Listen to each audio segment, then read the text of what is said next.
एक जोरदार तूफान के बीच आग की लपटों में घिरा एक बड़ा प्लेन आसमान से एक जंगली आइलैंड के घने जंगल की ओर गिरता है। एयरप्लेन कैबिन के मलबे के बीच पायलट और उसका को पायलट जागते हैं और मदद के लिए रेडियो इक्विपमेंट ढूंढते हैं। उन्हें जमीन पर एक छोटा रेडियो दिखता है जो कैबिन से कुछ मीटर दूर है। बुरी तरह घायल को पायलट रेडियो लेने के लिए नीचे उतरता है और उसके पास से कुछ बड़े अंडों के टूटे हुए छिलके गुजरते हैं। कम्युनिकेटर तक पहुंचने पर वह एक अजीब सा बायोलॉजिकल टिश्यू देखता है और उसके आकार को देखकर उसे भारी खतरे का एहसास होता है। जब वह पलटकर देखता है कि उस भयानक आवाज का सोर्स क्या है, तो उसे कुछ ही मीटर दूर एक बहुत बड़ा सांप सीधे उसे घूरता हुआ दिखाई देता है। सांप एक खतरनाक और तेज हमला करता है, जिसका नतीजा को पायलट पर एक जोरदार प्रहार होता है। वह बेचारा बचाव के लिए मुश्किल से अपने हाथ भी उठा नहीं पाता। क्रैश होने से कुछ घंटे पहले की बात करें तो प्लेन एक शांत सफर पर बादलों के बीच उड़ रहा होता है। प्लेन के अंदर का माहौल बहुत ही शांत और आरामदायक था।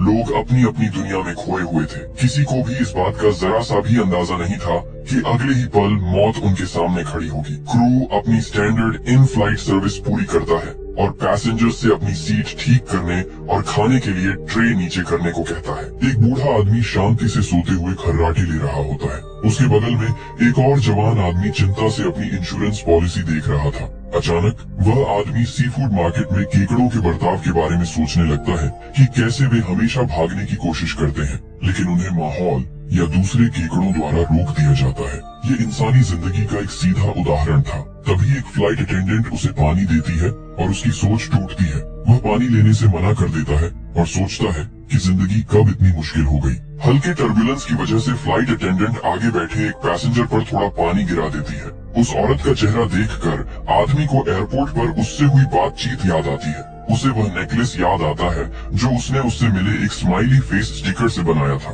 कॉकपिट में क्रू शांति से बातें कर रहा होता है। उन्हें अंदाजा नहीं था कि वे एक बड़े तूफान की ओर बढ़ रहे हैं। फ्लाइट की शांति अचानक तेज और अजीब टर्बुलेंस से टूट जाती है। एयरक्राफ्ट जोर से हिलने लगता है। पैसेंजर्स में घबराहट फैलती है, कैबिन में चीजें उड़ने लगती हैं और इमरजेंसी अलार्म बजने लगते हैं। प्लेन के एक इंजन पर बिजली गिरती है, जिससे इंजन खराब हो जाता है और विंग में आग लग जाती है। पायलट नेविगेशन इंस्ट्रूमेंट पर देखते हैं कि ठीक आगे एक आइलैंड है जो मैप में नहीं है, लेकिन पानी में लैंडिंग बहुत रिस्की होगी, इसलिए वे आइलैंड की तरफ बढ़ते हैं। वे लैंडिंग प्रोसेस शुरू करते हैं और प्लेन जोर जोर से हिल रहा होता है। इस बीच उस आदमी को अपने अतीत के फ्लैशबैक्स आने लगते हैं, जिनकी वजह से उसकी जिंदगी बर्बाद हो गई थी, जैसे उसकी माँ की मौत। अचानक प्लेन जमीन पर क्रैश होते ही टूटने लगता है। वह आदमी एक जंगली जंगल के बीच हैरान और अकेला उठता है और हादसे में बचे दूसरे लोगों को ढूंढने निकल पड़ता है। थोड़ी देर घने पेड़ पौधों के बीच चलने के बाद उसे डर का भयानक मंजर दिखता है। चारों तरफ खून और तबाही मची हुई थी। जो लोग बच गए थे उनकी आंखों में सिर्फ मौत का खौफ और बेबसी छाई हुई थी। हाउरेन को समझ नहीं आ रहा था कि वह इस भयानक सपने से कैसे बाहर निकलेगा, लेकिन उसे यह पक्का पता था कि अगर जिंदा रहना है तो उसे हिम्मत दिखानी ही होगी। प्लेन पूरी तरह से तबाह हो गया था। कुछ लोग मर चुके थे और बचे हुए लोग निराशा में चीख रहे थे। वह कैबिन की तरफ उस औरत की मदद करने के लिए दौड़ता है जिसे उसने मलबे से अपने बॉयफ्रेंड को बचाते हुए देखा था। जब वह औरत उस आदमी का चेहरा देखती है तो वह थोड़ा कंफ्यूज होकर उसे हॉरेन कहकर बुलाती है। क्रू बचे हुए लोगों की अच्छी तरह से देखभाल करने की कोशिश करता है। बचे हुए लोगों में से एक आदमी कॉन्फिडेंस के साथ कहता है कि ग्रुप के बचने का एकमात्र मौका यह है कि सब एक साथ मिलकर उस जगह की ओर चलें जहां प्लेन का कैबिन गिरा था, क्योंकि वहां रेडियो ट्रांसमीटर था। वह जोर देता है कि सभी को अपनी भावनाओं पर कंट्रोल रखना चाहिए और पानी तथा खाने की व्यवस्था करनी चाहिए। फिर वह पास में दिखे एक बड़े नुकीले फल को पकड़कर उसे हल्के से थप्पड़ मारता है। फल उसके हाथ में ग्रेनेड की तरह फट जाता है और उसके अंदर से एक खतरनाक कोरोसिव लिक्विड उस आदमी के पूरे शरीर पर फैल जाता है। कुछ सेकंड बाद वह तड़प कर मर जाता है, जो इस बात की चेतावनी थी कि उस इकोसिस्टम का हर हिस्सा जानलेवा है। एक और पैसेंजर ग्रुप को लीड करने की कोशिश करता है और बताता है कि उन्हें कैबिन क्रैश की जगह तक पहुंचने में कम से कम 2 दिन लगेंगे। वह सबका कॉन्फिडेंस बढ़ाने के लिए कुछ शब्द बोलता है और चलना शुरू कर देता है। हालांकि कुछ कदम आगे बढ़ते ही एक बड़ा मांसाहारी पौधा उसे जिंदा खा जाता है। ग्रुप यह देखकर घबरा जाता है कि वे इन पौधों से घिरे हुए हैं, जो अपना मुंह खोलते ही अपने पिछले शिकार के बचे हुए हिस्से दिखा रहे थे। उन राक्षसी पौधों की जड़ें जमीन के अंदर किसी विशाल सांप की तरह रेंग रही थीं। हर एक कदम पर मौत उनका इंतजार कर रही थी। लोग अपनी जान बचाने के लिए एक दूसरे को पीछे छोड़कर भागने लगे, लेकिन उन पौधों की रफ्तार इंसानों से कहीं ज्यादा तेज थी। ये मंजर ऐसा था मानो पूरा जंगल ही उन्हें जिंदा निकल जाना चाहता हो। बचे हुए लोग खतरे से बचने के लिए बेताब होकर भागते हैं, लेकिन पौधे सांपों की तरह चलते हैं और उनमें से कई को आसानी से अपना शिकार बना लेते हैं। हाउरेन एक ऐसे आदमी की मदद करता है जो अपने सूटकेस की रक्षा ऐसे कर रहा था जैसे वह उसकी जान हो। जब वह जमीन पर गिरता है और अपनी इंश्योरेंस पॉलिसी देखता है तो उसे याद आता है कि लोग उससे पैसे मांग रहे थे और वकील ने कहा था कि अगर उसे कुछ हो गया तो 6 मिलियन का पेमेंट किया जाएगा। उसका दिमाग हिल जाता है। वह खड़ा होता है और उस तकलीफ को खत्म करने के लिए मांसाहारी पौधे का सामना करता है, लेकिन पौधे के उसे खाने से ठीक पहले ग्रुप का एक आदमी उसे धक्का देकर बचा लेता है। पौधा अगले हमले की तैयारी करता है, लेकिन रुआन निंग उसके खुले मुंह में एक डंडा घोंपकर उसे रोक देती है।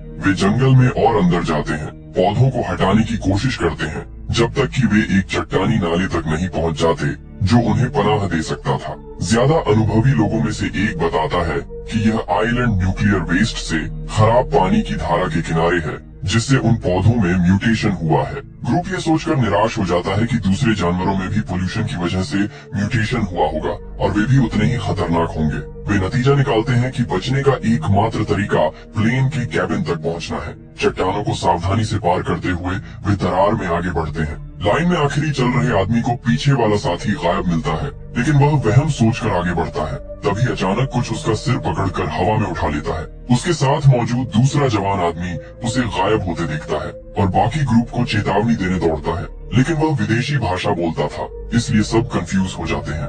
एक और आदमी उसका मैसेज समझ जाता है, लेकिन जैसे ही वह सबको समझाना शुरू करता है, उसे एक बड़े छिपकली जैसे मॉन्स्टर के हमले से रोक दिया जाता है, जिसकी जीभ गिरगिट की तरह निकली होती है। कुछ ही सेकंड में वह आदमी खा लिया जाता है और दूसरी छिपकलियां भी ग्रुप के पास आ जाती हैं। सब बेतहाशा भागते हैं और चट्टानों की पतली सी जगह से गुजरते हैं। तभी उनमें से एक पत्थरों के बीच फंस जाता है। ग्रुप का एक सदस्य उसे बाहर निकालता है और बाल बाल बचता है। ग्रुप का एक हिस्सा खाई से बचकर ऊंची जगह पर पहुंच जाता है। हाउरेन, रुआन निंग और एक दूसरा सर्वाइवर पीछे छूट जाते हैं। एक मॉन्स्टर दूसरे सर्वाइवर को पकड़ता है, लेकिन उसके भारी वजन की वजह से उसे खींच नहीं पाता। फिर छिपकली रोन निंग पर हमला करती है। हाउरेन उस औरत का हाथ पकड़ लेता है, जिससे वह मॉन्स्टर के जबड़ों में नहीं फंसती। फिर मॉन्स्टर उसे छोड़कर हाउरेन पर ही हमला कर देता है। औरत उसे कसकर पकड़ लेती है, तभी दूसरी छिपकली उसे भी पकड़ लेती है। हाउरेन मॉन्स्टर के सामने सरेंडर करने का फैसला करता है और लड़की को अपनी फीलिंग्स बताकर उसका हाथ छोड़ देता है,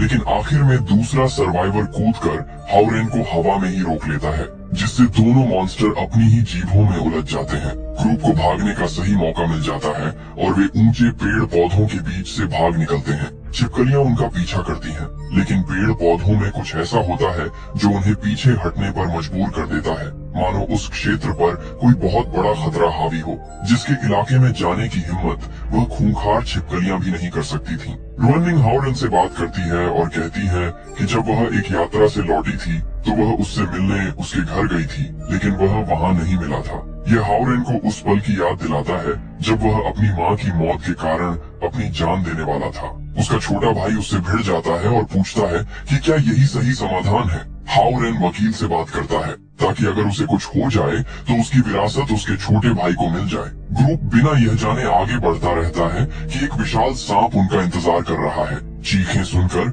हाउरेन रुआन को अपने कंधों पर उठा लेता है ताकि वह देख सके कि क्या हुआ है। वह देखती है कि सांप की बड़ी पूंछ उसकी ओर आ रही है और सीधे उस पर वार करके उसे गिरा देती है। डरा हुआ ग्रुप पेड़ पौधों के बीच से देखता है जब सांप फिर से आता है और पकड़े गए जवान आदमी को जिंदा खा जाता है। घबराया हुआ ग्रुप बिना सोचे समझे भागता है और दूसरी खाई की ओर जाकर सांप से छिपने की कोशिश करता है। सब कुछ शांत हो जाता है, जिससे टेंशन और भी बढ़ जाती है। जब सांप रुआन के पास आने लगता है तो हाउरेन राक्षस का ध्यान अपनी ओर खींचता है। सांप हमला करने की तैयारी करता है, लेकिन हाउरेन देखता है कि वे विस्फोटक फलों वाले पेड़ों के नीचे हैं। वह उनमें से एक फल सांप पर फेंक देता है, जिससे बड़े धमाके होते हैं और विशाल सांप घायल होकर वहां से भाग जाता है। जैसे ही अंधेरा होता है, ग्रुप एक गुफा में शरण लेता है। वे कैंप फायर जलाते हैं। तभी एक बुजुर्ग औरत रुआन के साथी को टेलीविजन से पहचान लेती है। इससे वह असहज होकर गश्त करने निकल जाता है। बुजुर्ग आदमी गुफा की दीवार पर ऑयल देखता है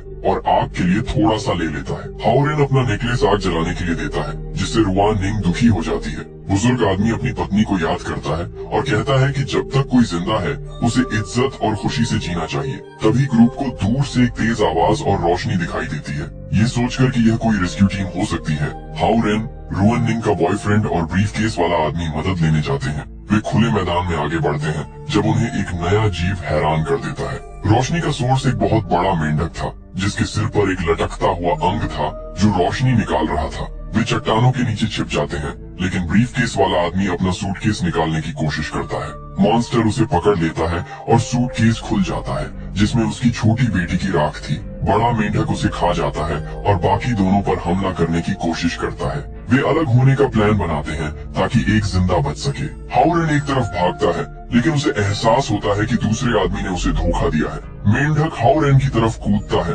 लेकिन तभी उससे भी बड़ी कोई चीज उस मेंढक को हवा में ही छीन लेती है। वह लड़का गुफा में लौटता है और दूसरों को बताता है कि वह अकेला बचा है। जल्द ही वह बड़ा सांप गुफा के पास चक्कर लगाने लगता है। वह कुछ देर बाद गायब हो जाता है। सुबह वे बच्चे की राख को दफना देते हैं और अपनी यात्रा जारी रखते हैं। उन्हें जमीन पर सांप की खाल का एक बड़ा टुकड़ा दिखता है, जिससे वे अलर्ट हो जाते हैं। तभी वह बहुत बड़ा सांप बाहर निकलता है और ग्रुप की तरफ एक पत्थर फेंकता है। ग्रुप बाल बाल बचता है और फिर शिकार शुरू होता है। हर कोई दरारों में छिपकर बच निकलता है और अपनी आखिरी मंजिल की ओर बढ़ जाता है। वे एक गुफा में घुसते हैं और एक खड़ी और फिसलन भरी सड़क से आगे बढ़ते हैं। बूढ़ा आदमी फिसल जाता है, लेकिन हाओरेन और रुआन निंग का बॉयफ्रेंड उसे पकड़ पाते हैं। सांप पास आता है और जवान आदमी बूढ़े आदमी को खाई में गिरने देता है, जहां वह सीधे सांप के मुंह में गिर जाता है। हाओरेन उस जवान आदमी को भी खाई में गिरने देने के बारे में सोचता है, लेकिन मन बदलकर उसे बचा लेता है। गुफा से निकलने के बाद हाओरेन उस जवान आदमी से पूछता है कि उसने बूढ़े आदमी को क्यों गिरने दिया।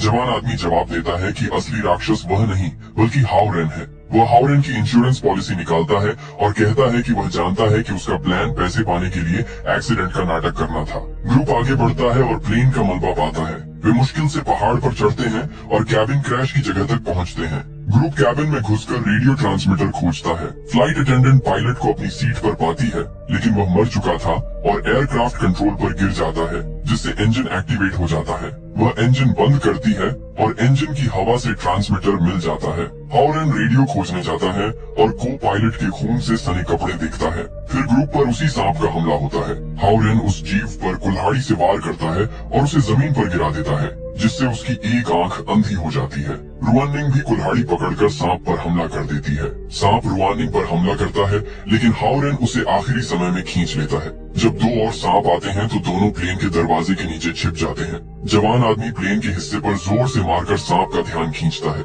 वह इंजन चालू करने के लिए चिल्लाता है, लेकिन इंजन स्टार्ट नहीं होता। एक सांप बुजुर्ग औरत को निगल जाता है।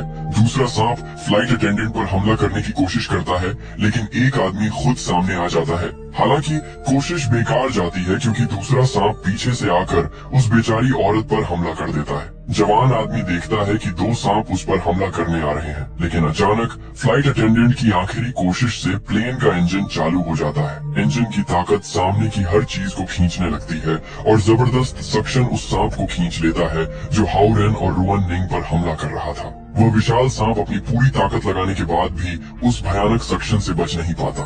देखते ही देखते उसका भारी शरीर इंजन के नुकीले ब्लेड से टकराता है और वह पूरी तरह कटकर खून के फव्वारे में बदल जाता है।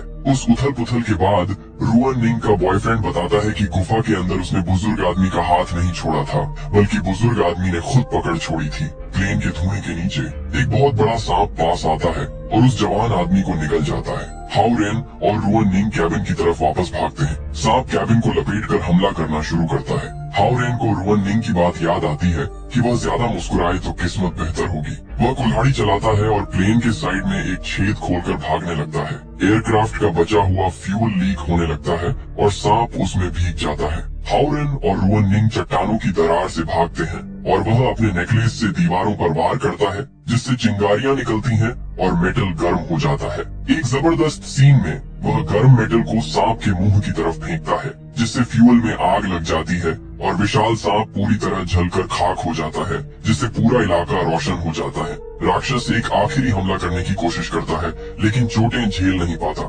किसी बड़े चमत्कार की तरह रेडियो ट्रांसमीटर बजने लगता है और एक आवाज सुनाई देती है जो बचे हुए लोगों से जवाब मांगती है। इस तरह पीछा करने का वह सिलसिला खत्म हो जाता है। इसी के साथ कहानी यहाँ पर खत्म हो जाती है। अगर आपको यह वीडियो अच्छा लगा तो इसे लाइक करें, को सब्सक्राइब जरूर करें।